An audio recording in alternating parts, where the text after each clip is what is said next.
Bonjour.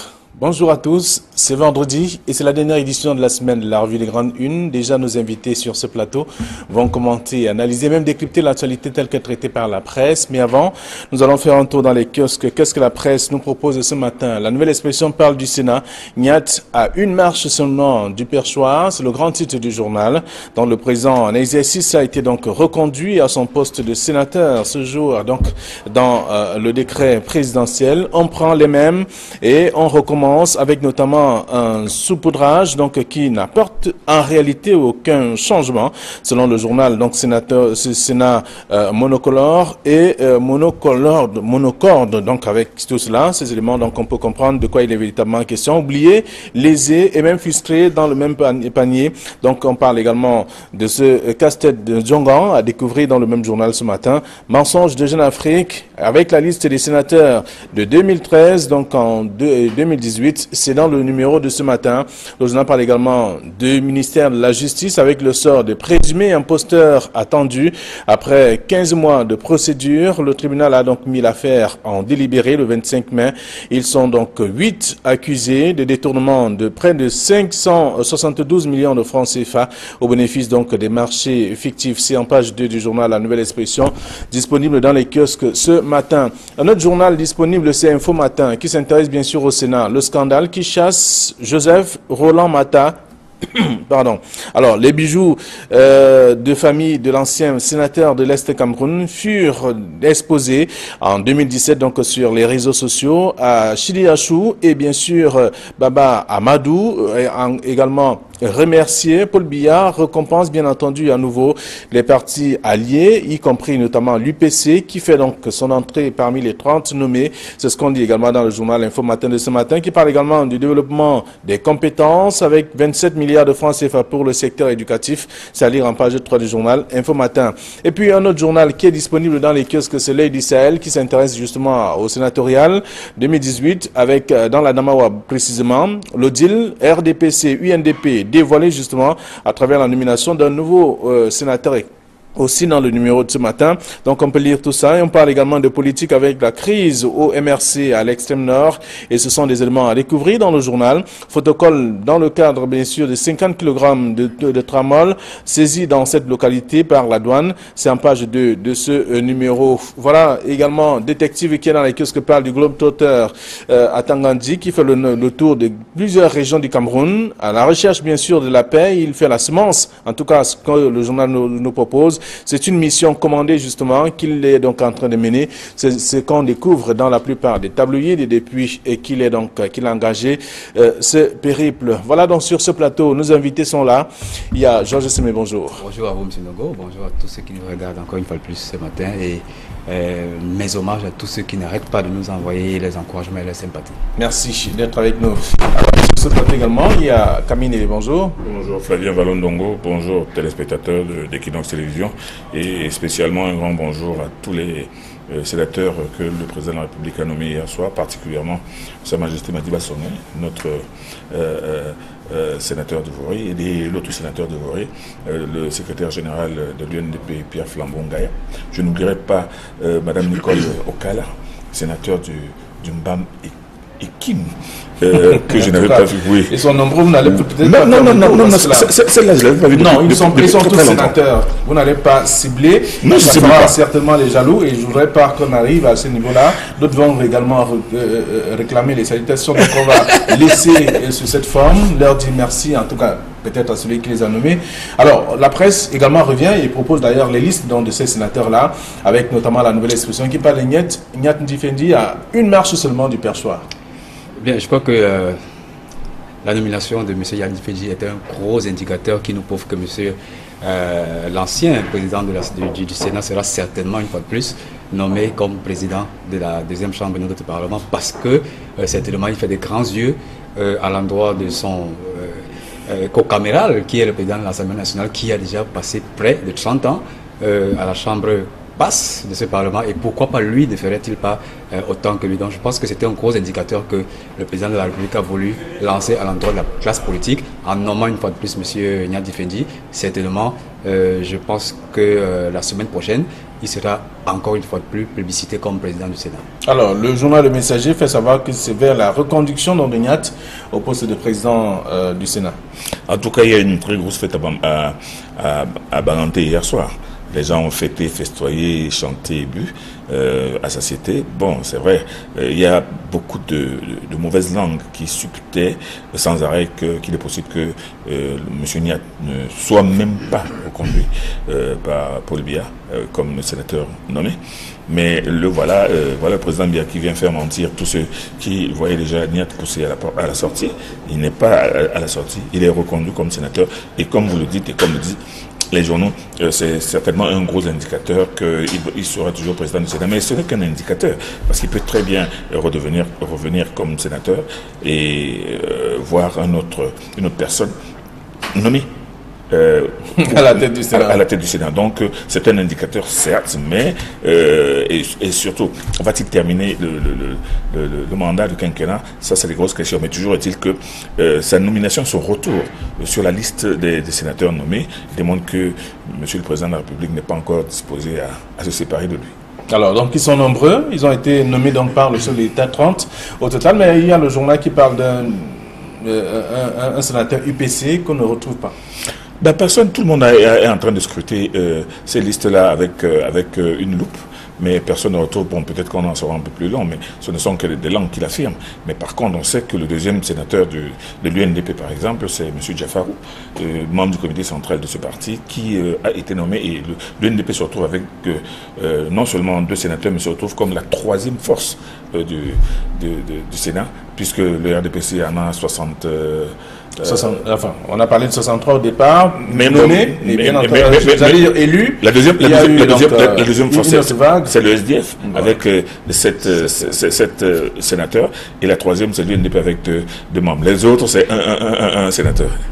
Voilà, donc c'est le tour en fait. On découvre tout cela dans la presse ce matin, avec notamment la nomination des 30 autres sénateurs par le chef de l'État. C'est dire qu'aujourd'hui, on attend désormais qu'il y ait la nomination du président du Sénat. Écoutez, il sera certainement élu, mais je crois que les consignes viendront tout droit du président national du RDPC, qui est M. Biya. Je parlais justement de l'élection du président du Sénat. Tout à l'heure, je faisais allusion au rapport qui est entre la Chambre basse, l'Assemblée nationale, et la Chambre haute, le Sénat, sur la longévité de leur président.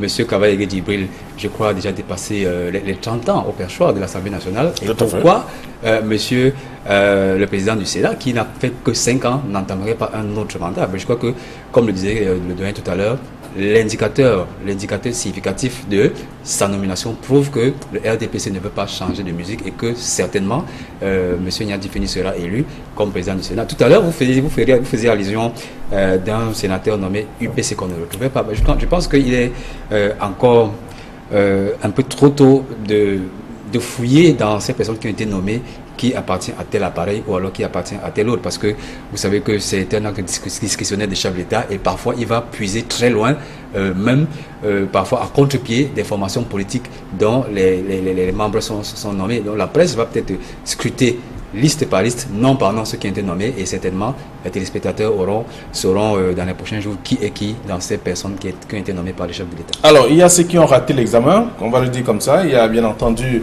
Info Matin qui revient sur le cas de Joseph Roland Mata, le sénateur de l'Est Cameroun, qui n'a pas été reconduit. Et donc, à la suite du scandale qui aujourd'hui on présente comme étant le scandale qui l'a chassé des affaires.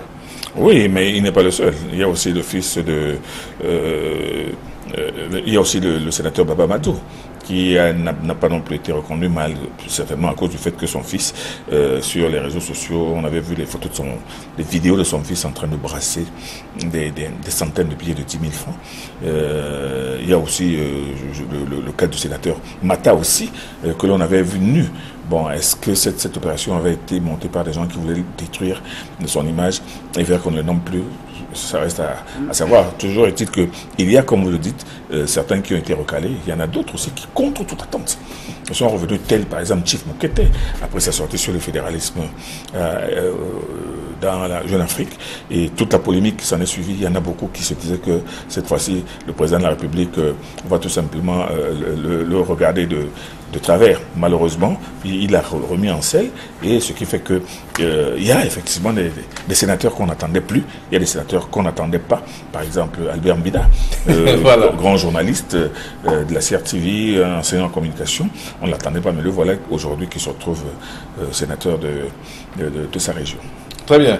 Alors, on peut faire le tour de quelques tabloïds ce matin et être parfum de l'actualité. Il y a également l'autre volet, le cas Jeune Afrique qui annonçait, qui présentait Ni John Fundi comme étant désormais sénateur et certainement le président du Sénat. Mais aujourd'hui, on observe que c'est carrément le contraire de ce qui a été dit. Et avec la sortie aussi du ministre du chef de cabinet.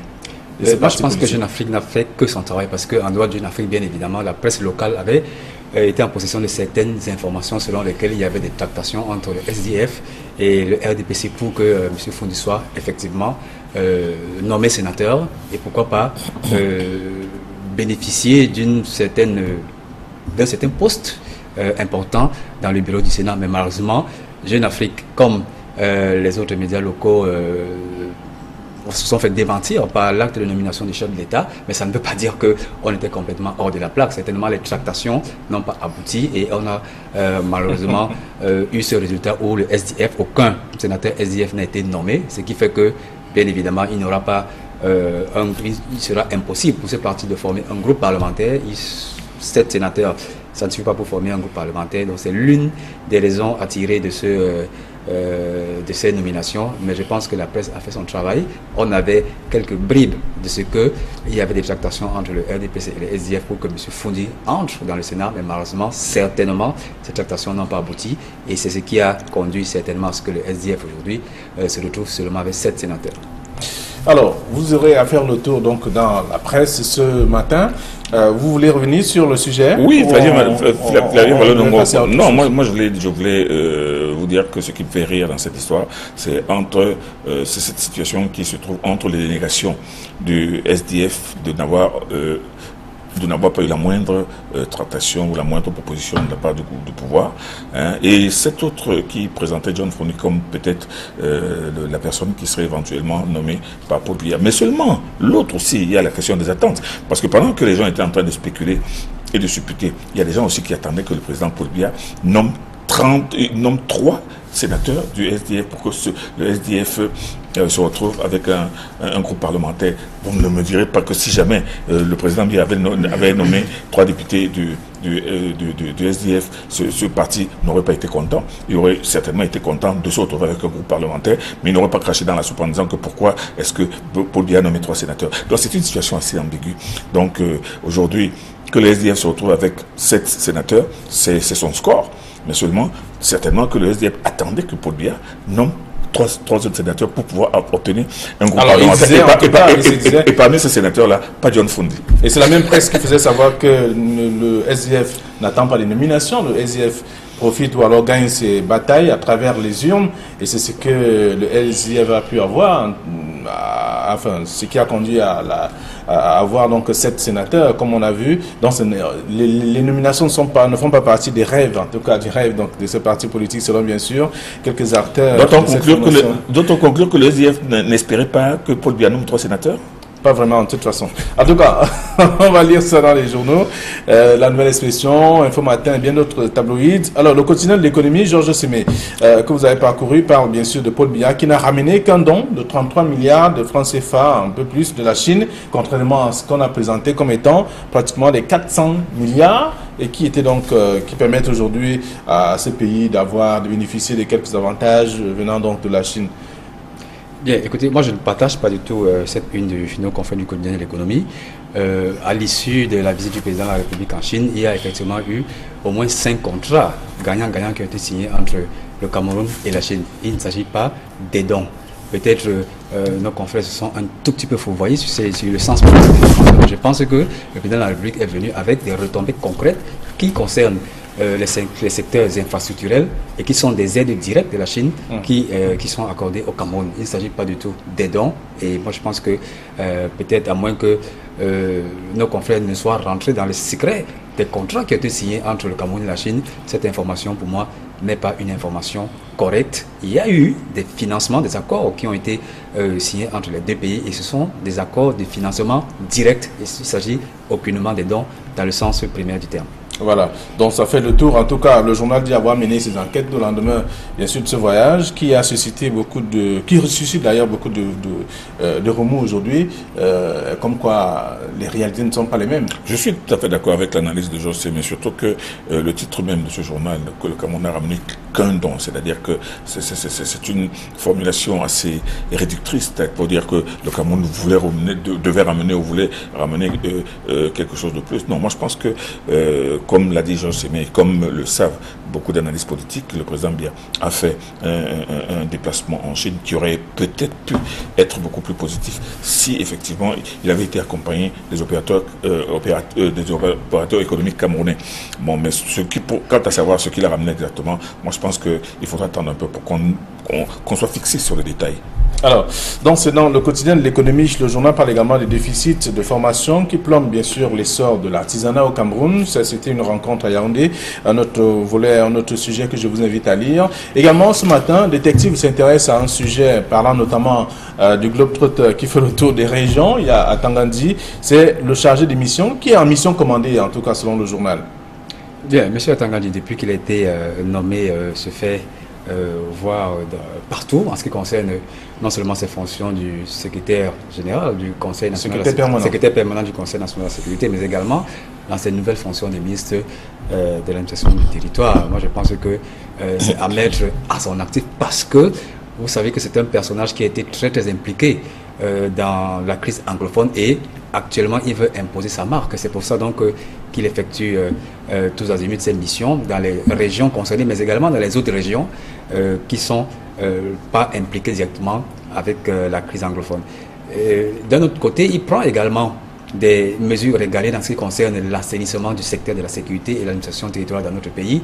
La dernière en date est celle de l'interdiction de la commercialisation des ventes d'armes qui s'est poursuivie par les inventaires des armureries et même la pose des scellés sur ces armureries. Et moi, je pense que ce sont des actes extrêmement positifs qui auraient même pu être pris bien avant dans ses fonctions de secrétaire permanent du Conseil national de la sécurité. Mais malheureusement, la moutarde a tardé à prendre et c'est lorsqu'il a été nommé ministre de l'AT que finalement il prend ses mesures. On dit mieux vaut tard que jamais et il n'y a pas de risque zéro. Je pense que ces mesures qu'il prend et ce round-up de groupe qu'il fait contribue à ce qu'on ramène la sérénité non seulement dans les régions anglophones mais également dans les régions où parfois les financements ou alors les idées jusqu'à ces régions anglophones, dont je parle de la région par exemple de l'ouest ou alors du littoral, qui est quand même une région centrale et qui a un impact majeur sur ce qui se déroule dans les régions du nord-ouest et du sud-ouest. Donc son activisme est un activisme plaisant. Maintenant on attend les résultats parce qu'il va, contrairement à son discours qu'il avait avant, il va avec un discours d'apaisement. Il rencontre les chefs, il rencontre les autorités, il rencontre même les beskineurs avec un autre discours qui est en complet décalage avec son discours extrémiste qu'il avait à une certaine époque. Alors, je prends votre fin, il parle de la fin. En tout cas, on attend bien sûr ce que ça va produire parce qu'il est dans une mission de sémence. Oui, mais moi je pense qu'au-delà de cela, le titre de détective, je ne l'aime pas beaucoup, Paul Tangandi en mission commandée. Cela veut dire qu'il n'a aucune responsabilité dans ce qu'il est en train de faire. Moi je pense que tous les ministres de la dernière cuvée sont en mission commandée. Il y en a qui sont là pour la paix, il y en a qui sont là pour les stades, il y en a qui sont là pour les routes, il y en a qui sont là pour le redécollage économique, c'est-à-dire que tous sont en mission commandée. Si M. Paul Tangandi est beaucoup plus visible que les autres, c'est parce qu'il se retrouve dans un secteur, c'est que son ministère est au centre des plus grandes préoccupations, le ministère de l'Intérieur. Moi, je pense qu'il est d'abord en train de faire ce qu'on appelle le tour du propriétaire. Il est en train de faire le tour des régions pour voir ce qui se passe, parler avec les uns et les autres dans toutes les régions. Ça, c'est une chose absolument normale. Il le fait, alors que beaucoup d'autres ne le font pas. Il y a des ministres qui ont été ministres, mais qui pendant 3, 4, 5 ans n'ont jamais fait le tour des régions, sauf uniquement pour aller peut-être décerner des médailles en chocolat ou aller faire des discours sirupeux. Mais lui, M. Tangandi, ministre de l'Intérieur, dans un contexte où l'insécurité est là et où un certain nombre de problèmes sont présents, moi, je pense qu'il n'est pas en mission commandée. Il a pris la décision, il prend ses responsabilités responsabilités. Il est en train de faire ce qu'on attend de lui. Et moi, je ne pense pas qu'il reste cantonné dans le cadre du ministre qui ne sort que sur hautes instructions du chef de l'État. On a vu par exemple hier le chef d'état-major des armées qui est descendu dans la 5e région militaire pour aller rencontrer et le commandant de la 2e région militaire, le commandant de la 2e région de gendarmerie. Mais c'est bien l'une des rares fois où le patron des armées descend sur les terrains incandescents. Sa mission à lui, c'est de régulièrement faire le tour des régions, le tour des régions militaires de gendarmerie pour prendre... On l'a écouté, il a dit que les dispositions sont prises pour que la... Oui, mais il descend rarement. On l'a à peine vu à l'extrême nord, là où ça chauffait. Il fallait qu'il soit à Kolofata, il fallait qu'il soit là où ça chauffe. Mais seulement, là, aujourd'hui, il est arrivé, il a rencontré les différents responsables dans un bureau, il aurait pu descendre sur le terrain, regarder, aller par exemple là où on enlève les populations, comment on appelle celui-là, Batibo, ça aurait été une très très bonne chose. Donc moi je dis, Paul Atangandi fait ce qu'il doit faire. Ce qu'il doit faire, c'est aller faire le tour du propriétaire, faire le tour des régions, toucher les réalités du droit maintenant, afin de prendre les dispositions idoines. Très bien. Alors, c'est dans Détective de ce matin. Autre chose, le messager parle donc des athlètes camerounais. Les mobiles donc des fugues à répétition sont également contenus dans ce numéro. En page 12, on peut parcourir l'article et comprendre. C'est pas le premier cas. C'est pas le premier cas, effectivement. Et cette fois-ci, il s'agit des Jeux du Commonwealth où une forte délégation camerounaise s'est rendue. Mais malheureusement, à la fin des Jeux, à leur retour, il manquait quelques athlètes à l'appel. Et le nombre indique que 8 se sont fait label, 8 athlètes se sont fait label et ne sont pas revenus au Cameroun. Ce n'est pas la première fois. Et nos confrères du Messager demandent quels sont les mobiles de ces fugues à répétition. Moi je pense que, à mon humble avis, il y a d'abord des raisons sportives et des raisons économiques, si vous voulez, des raisons financières. Les raisons sportives parce que sur place au Cameroun, ces athlètes n'ont pas toujours les infrastructures ou alors ne disposent pas des conditions adéquates pour émerger dans la discipline qu'ils effectuent. Et c'est ce qui les amène certainement à aller chercher un meilleur cadre sportif dans les pays où ils vont se terrer. Mais il y a également des raisons économiques. On sait très bien comment sont rémunérés ou alors sont pris en charge les sportifs dans les disciplines respectives.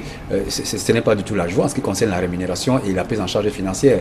C'est ce qui justifie encore certainement cette fugue vers un Eldorado financier, un Eldorado économique qui leur permettra non seulement d'émerger sportivement, mais également d'engranger des menus bénéfices parce qu'ils ont un talent qui n'est pas récompensé à sa commune mesure au Cameroun. Donc, on a vu qu'ils ont commencé à fuguer même avant la fin de la compétition. Tout à fait. Donc, ce sont ces deux raisons qui font qu'il y ait ces fugues à répétition.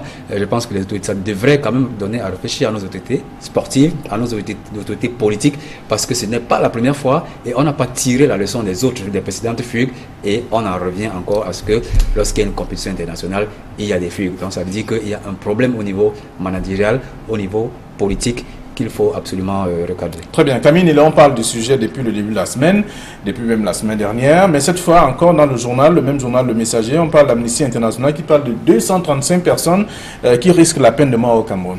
Oui, moi je pense que c'est un titre alarmiste, mais inutilement alarmiste. Le Cameroun a encore dans son dispositif judiciaire la peine de mort qui est prévue. Mais savez-vous que le Cameroun... Tout en rappelant qu'il se tient en ce moment, en tout cas, peut-être depuis cette semaine, oui, à Abidjan. Je vais en arriver. Une grande conférence. Contre la peine de mort. Ça, c'est un vieux débat. Mais avant d'en arriver là, moi, je veux dire que la dernière exécution publique au Cameroun a été faite le 28 août 1987, ici à Douala, sur les personnes de Ndjomze et Oumbe, deux jeunes garçons qui avaient massacré toute une famille. Ils l'avaient enterré dans la cour de leur maison. C'est 1987, ça veut dire il y a 31 ans. Donc ça veut dire que le Cameroun, même si ce dispositif reste là, il n'est pas appliqué. Mais il y a plein de personnes qui ont été condamnées à mort. Il y en a même d'autres qui avaient été condamnées à mort, mais dont la peine a été commuée avec 5 ans d'emprisonnement ferme et qui sont sortis de prison depuis.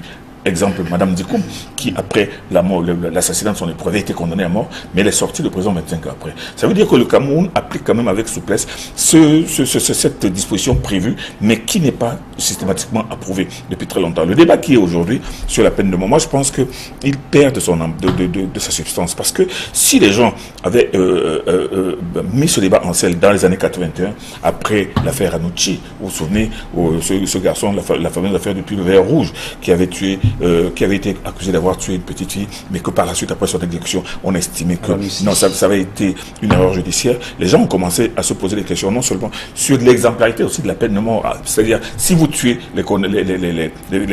les assassins, est-ce que ça veut dire que c'est ça qui va faire baisser le crime? Aujourd'hui, où il y a des gens qui sortent de chez eux, qui arrivent, tuent des personnes, et ça, vous pensez que si on met la main sur un terroriste de Boko Haram, ou un terroriste sécessionniste, il faut le garder en prison en disant que non, il a des droits, et toute une famille qu'il a massacrée, il faut préserver sa vie. Non, moi je pense qu'aujourd'hui, plus que jamais, le débat sur la peine de mort devrait davantage être mené, mais en tenant compte du contexte actuel. Alors quand Amnesty International présente 127 personnes qui mériteraient 235 qui peuvent faire l'objet de la peine de mort, et moi je poserai la question de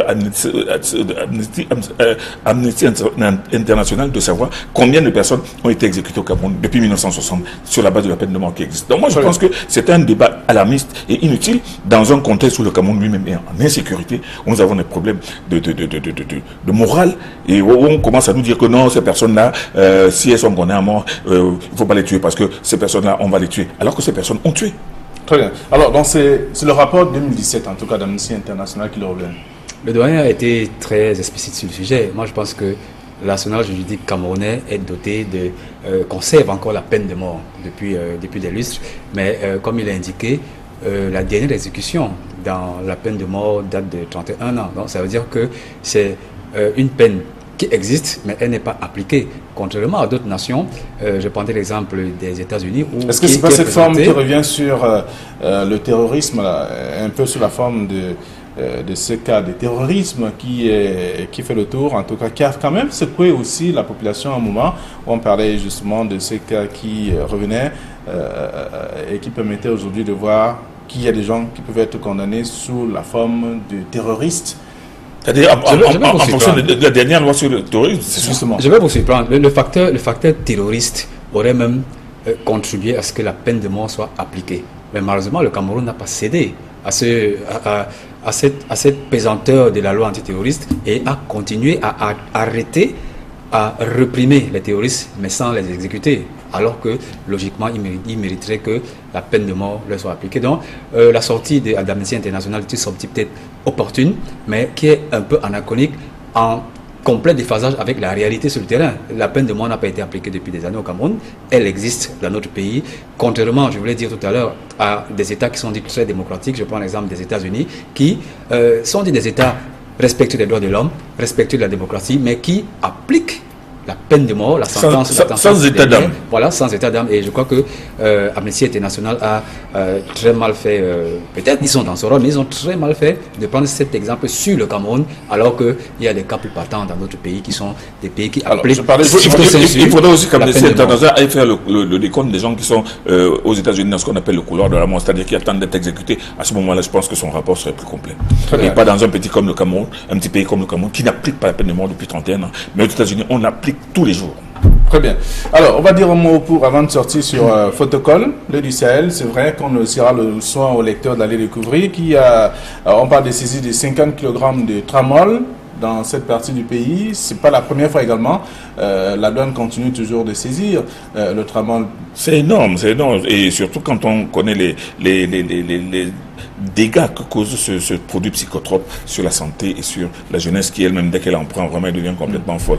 Mais seulement, ce sont des saisies qui sont faites à la frontière en provenance du Nigeria ou d'autres pays. Mais il faut commencer d'abord par saisir au collet le ministère de la Santé qui devrait arrêter d'abord tous ces docteurs de la rue qui vendent le tramol à ciel ouvert. Le tramol est vendu à ciel ouvert à Douala. C'est-à-dire que vous voyez ces gars-là qu'on appelle les docteurs. Vous allez vous demander le tramadol, on le leur donne. Mais pourquoi aller seulement le chercher dans les frontières alors qu'on le vend partout, au carrefour, à tous les points de rue? D'accord. Merci à vous. Merci également à tous nos téléspectateurs. Bon week-end. Je vous souhaite déjà de passer un week-end excellent. Surtout, revenez-nous la semaine prochaine très en forme. Allez, n'oubliez pas les rendez-vous du week-end sur Equinox Télévision. Droit de réponse, dimanche avec vous et bien d'autres rendez-vous également à noter dans votre calepin. Allez, retrouvons-nous lundi lorsqu'il sera 9h15. Bon week-end.